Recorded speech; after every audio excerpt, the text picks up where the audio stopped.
Hello दोस्तों, welcome to selection वाला। मैं विकास स्वागत करता हूं आप सभी का। आशा करता हूं कि आप सभी बहुत ही बढ़िया होंगे। और आज हम लोग पढ़ने वाले हैं आरआरबी ग्रुप डी के प्रीवियस ईयर ऐसे क्वेश्चन जो एग्जाम में बच्चे छोड़ देते हैं, जिसकी वजह से वो मेरिट से बाहर रह जाते हैं। कई लाख बच्चे जो है ऐसे सवालों को एग्जाम में नहीं कर पाते हैं और जिसके वजह से वो सिलेक्शन नहीं ले पाते। और जो बच्चे सिलेक्शन लेते हैं, मेरिट में आते हैं, वो बच्चे इन सवालों को करके आए होते हैं। तो चलिए, मैं वैसे सवालों को आपके सामने लेके आया हूं और आप भी ऐसे सवालों को अगर आप बनाते हैं तो यकीनन आपका सिलेक्शन 100% होगा, मेरिट में आप भी आएंगे। तो चलिए हम लोग शुरू करते हैं। ऐसे सवालों को आज यहां पे करेंगे। एक लंब वृत्तीय बेलन के आधार की त्रिज्या 20% कम की जाती है और ऊंचाई को 125% बढ़ा दिया जाता है, तो आयतन में कितने का वृद्धि होगा। देखिए, बेलन के आयतन का फॉर्मूला क्या होता है, तो आप बोलेंगे सर बेलन का जो आयतन होता है उसका फॉर्मूला होता है पाई आर स्क्वायर एच। अब देखिए, पाई जो है यहां पे पाई कांस्टेंट वैल्यू है, पाई का मान बदल नहीं सकता है। तो ये अभी पाई नहीं बदलेगा तो क्या बदल सकता है, आर और एच बदल सकता है, क्योंकि आर और एच वेरिएबल है, ये बदल सकता है। तो आयतन किस पे डिपेंड करेगा, आर स्क्वायर एच पे। आर स्क्वायर का मतलब आर इंटू एच, इस पे डिपेंड करेगा, आर एच पे डिपेंड करेगा आयतन। तो हम बात करते हैं आर के बारे में, त्रिज्या के बारे में। त्रिज्या को 20% कम किया गया। 20% का फ्रैक्शन 1/5 होता है। अगर त्रिज्या मेरे भाई 5 थी तो 4 हो गई, रेडियस अगर 5 था तो 4 हो गया। अब ये काम 2 बार है, आर इंटू आर 2 बार है, तो ये काम 2 बार कर दीजिए, 5 से 4 हो गया। अब मेरे भाई कह रहे हैं ऊंचाई के बारे में कि ऊंचाई को 125% बढ़ाया गया। 125% का फ्रैक्शन क्या होता है, 5/4, यानी ऊंचाई अगर 4 था तो 5 बढ़ गया, यानी 9 हो गया। अब हम चाहे तो कटा सकते हैं, बट कटाने की जरूरत नहीं है, क्योंकि 25 चौका 100 होगा। यहां पे क्या आएगा 100 और यहां पे क्या आएगा 16 9 144। यानी अगर आयतन आपका 100 था तो अब आपका आयतन क्या हो गया, अब आपका आयतन 144 हो गया। अगर त्रिज्या को 20% कम किया गया और ऊंचाई को 125% बढ़ा दिया गया, तो उस कंडीशन में अगर आपका आयतन पहले 100 था तो बाद में 144 हो जाएगा। आयतन में कितने की वृद्धि होगी, 44 की। अगर 100 पे 44 की वृद्धि हुई है तो परसेंटेज में भी क्या होगा, 44% की वृद्धि होगा। यानी ऑप्शन सी आपके सवाल का सही जवाब होगा। तो मेरे भाई, ये करने का रेशियो मेथड है, बहुत ही आसान तरीका है और आप ऐसे सवालों को 10 से 15 सेकंड के अंदर में पेपर में कर सकते हैं। आइए मैं अगले सवाल पे आपको लेकर के आता हूं। यहां पे दिया गया है कि 500 के अंकित मूल्य पर 25 और 8% और x% की 3 क्रमिक छूट देने के बाद में 303.6 में बेचा जाता है कोई वस्तु। यदि उसी वस्तु को 33 प्लस x% की एकल छूट पर बेचा जाए तो उसका विक्रय मूल्य क्या होगा, आपको बताना है। देखिए मेरे भाई, कोई वस्तु है जिसका अंकित मूल्य 500 दिया गया है। अभी 500 की वस्तु को 3 डिस्काउंट के बाद में इतना में बेचा जाता है। तो पहले हम पता कर लेते हैं कि x का मान क्या होगा। x का मान अगर हम पता कर ले तो फिर हम सवाल को बड़े आसानी से बना सकते हैं। तो x का मान हम कैसे पता करेंगे, तो एक बात बताइए, ये 2 डिस्काउंट के बदले 1 डिस्काउंट क्या होगा, ये 2 सक्सेसिव डिस्काउंट है, एक 2 क्रमागत डिस्काउंट है यहाँ पे। तो ये 2 क्रमागत डिस्काउंट के बदले 1 डिस्काउंट क्या होगा, तो आप बोलेंगे sir x plus y minus x y upon 100, ये फॉर्मूला यूज करेंगे। x प्लस वाई अब माइनस एक्स वाई अपॉन 100, ये बताएगा 2 डिस्काउंट के बदले 1 डिस्काउंट क्या होगा। तो x प्लस वाई कीजिएगा तो 25 और 8 33 होगा। अब 25 में 8 से गुना कीजिएगा 200, 100 से डिवाइड कीजिएगा 2, 33 में से 2 जाएगा, यानी 31% होगा, 31% होगा। यानी ये 2 डिस्काउंट के बदले 1 डिस्काउंट क्या होगा, 31%। यानी अगर 500 रुपया अंकित मूल्य है तो 500 रुपये के सामान को 31% डिस्काउंट पे बेचा गया, तो 100 से 31 कम कीजिए, यानी 69% पे बेचा गया। तो इसका विक्रय मूल्य क्या हो गया, 69% पे इतना हो गया। अब इस पे क्या किया गया, x% का डिस्काउंट दिया गया, इस पे x% का डिस्काउंट दिया गया और फाइनली वस्तु को कितना में बेच दिया गया, तो 303.60 में बेच दिया गया। अब इस पे x% का डिस्काउंट देखिए इतना में बेचा गया, यानी इसके लिए ये क्या है, अंकित मूल्य है, इसके लिए ये क्या है, अंकित मूल्य है।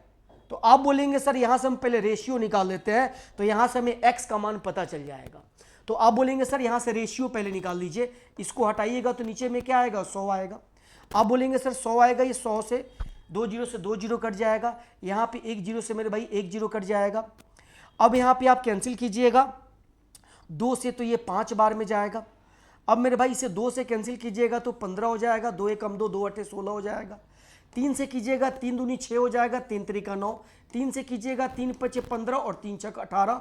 23 से कीजिएगा तो 23 दूनी 46 और 4 बचेगा, 23 दूनी 46। ये 5 में 5 से गुना कीजिएगा 25 और 22 यहाँ पे बच गया 22। यानी अगर अंकित मूल आपका 25 है तो विक्रय मूल 22 है। तो डिस्काउंट आपने कितने का दिया, 3 का डिस्काउंट किस पे दिया, 25 पे।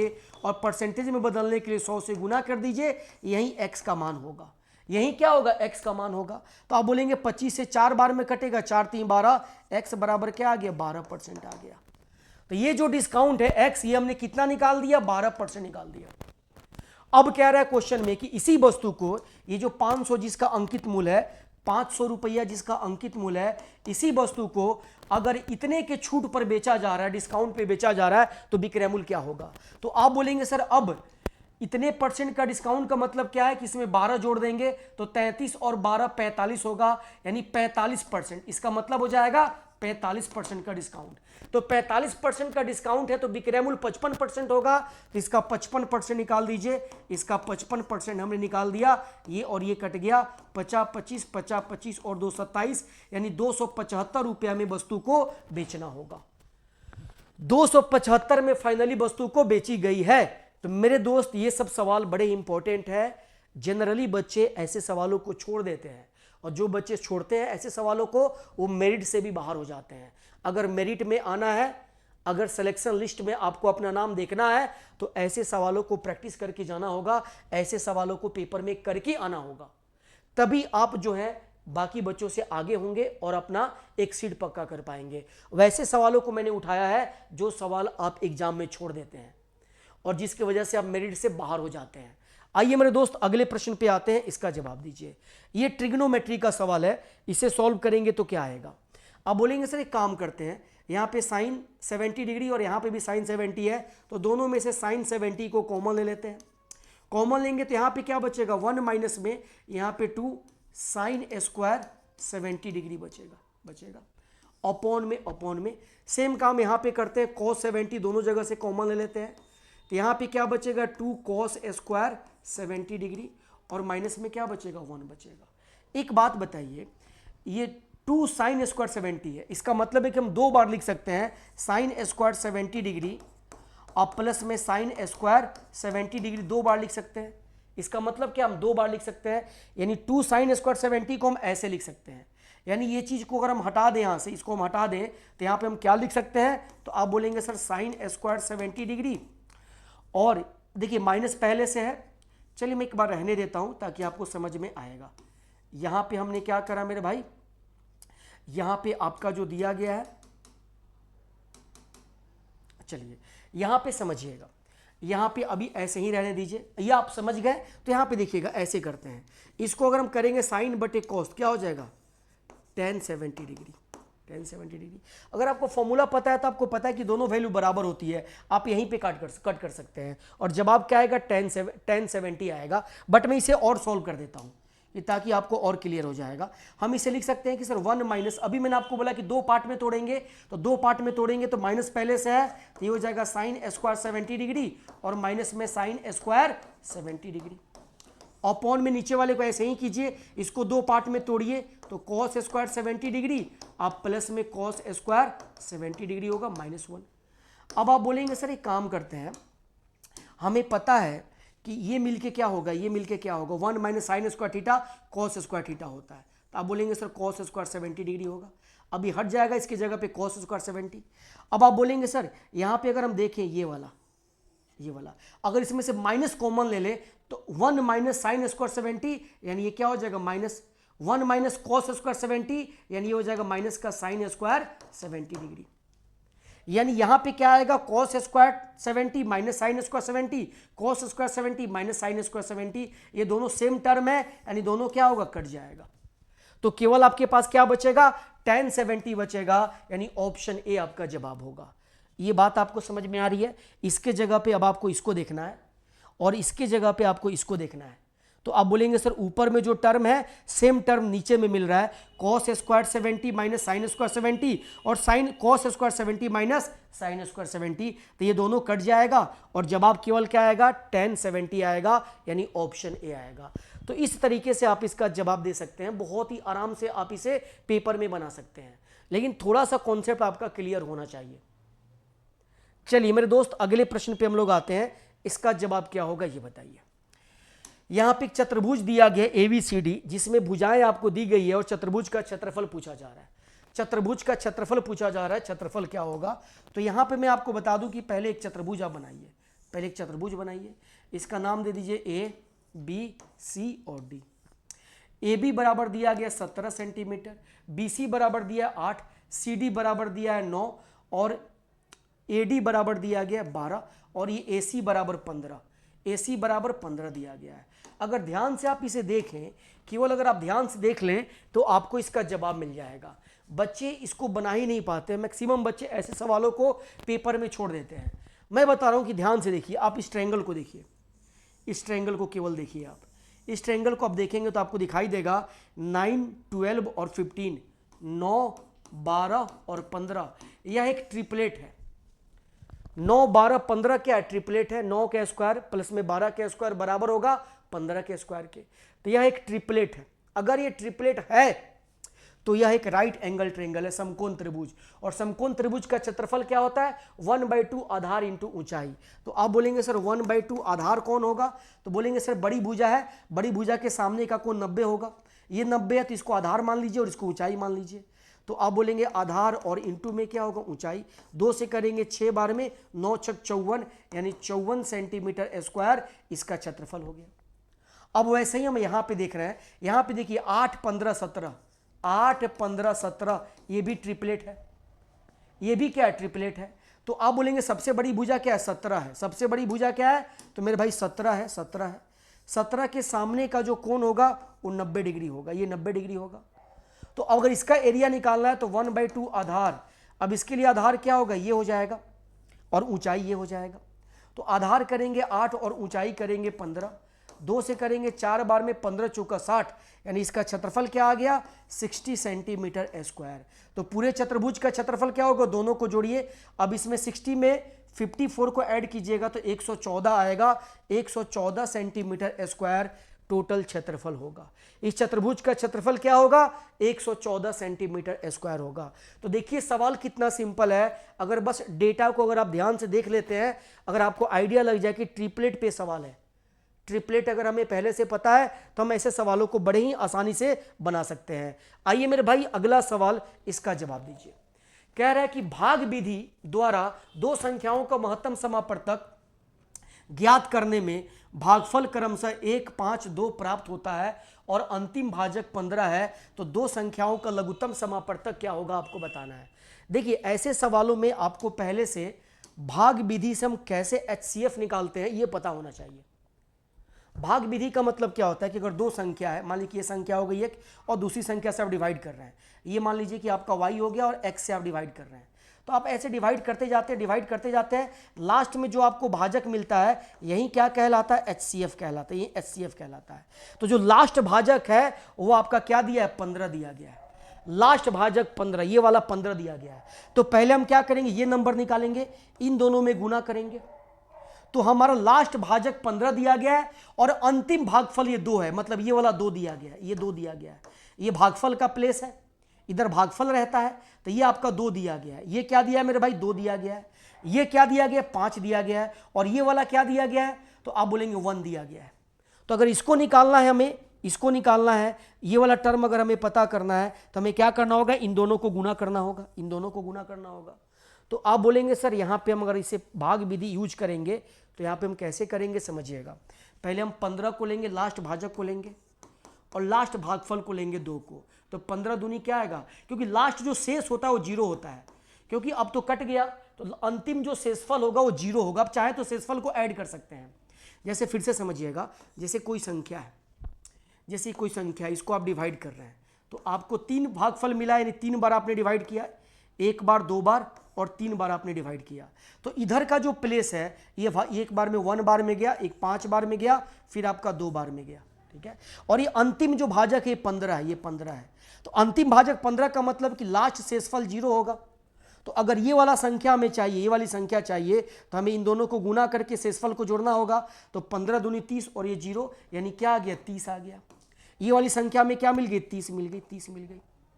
अगर ये वाली संख्या में 30 मिल गई तो मेरे भाई ये वाली संख्या कहां पे आएगी, यहां पे आएगी।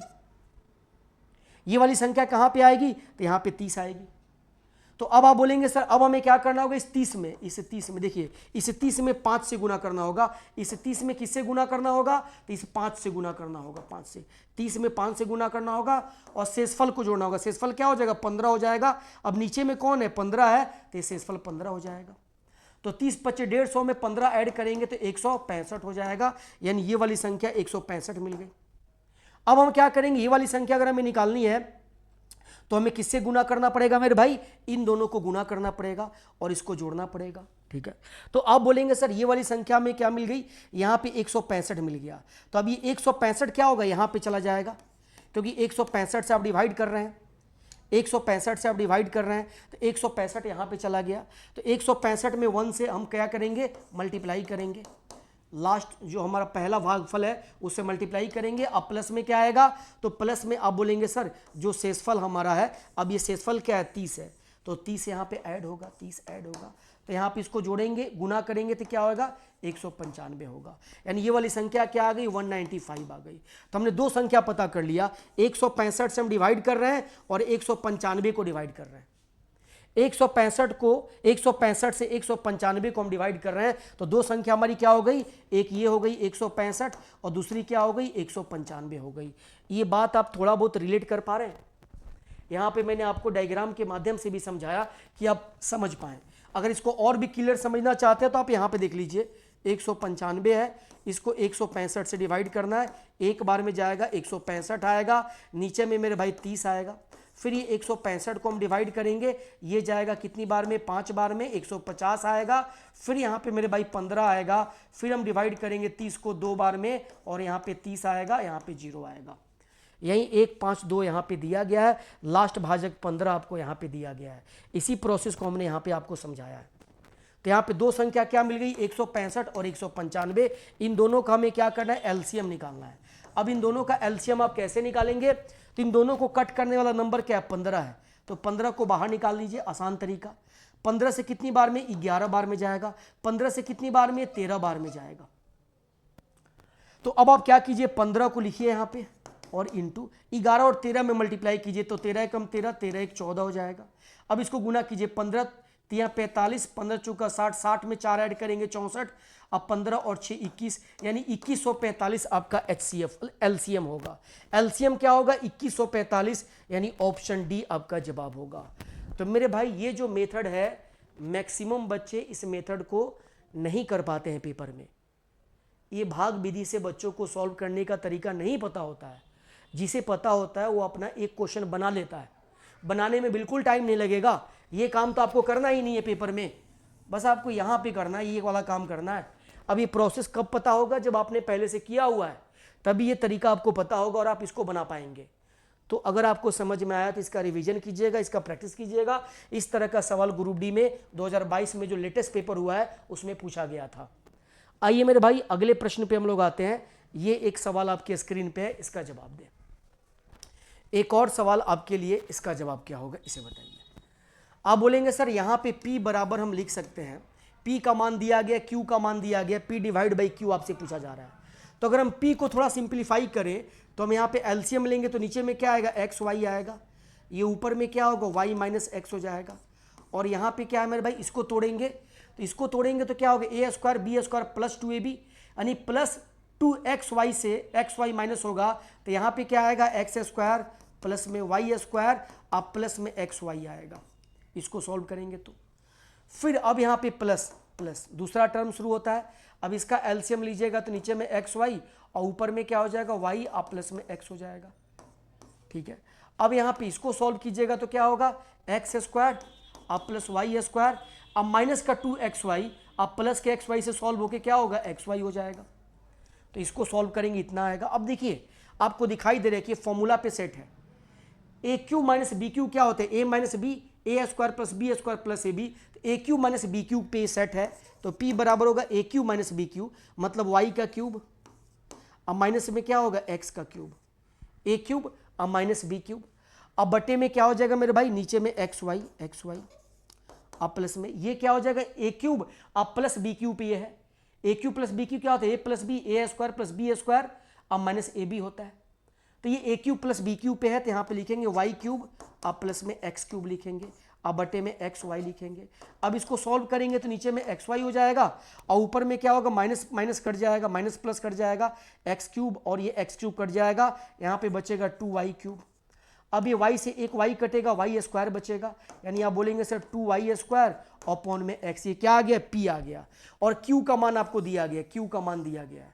तो अब मेरे भाई p को डिवाइड करना है q से, तो p को डिवाइड करना है q से, p को डिवाइड करना है q से, तो p का मान कितना दिया गया है, तो 2y स्क्वायर अपॉन में x।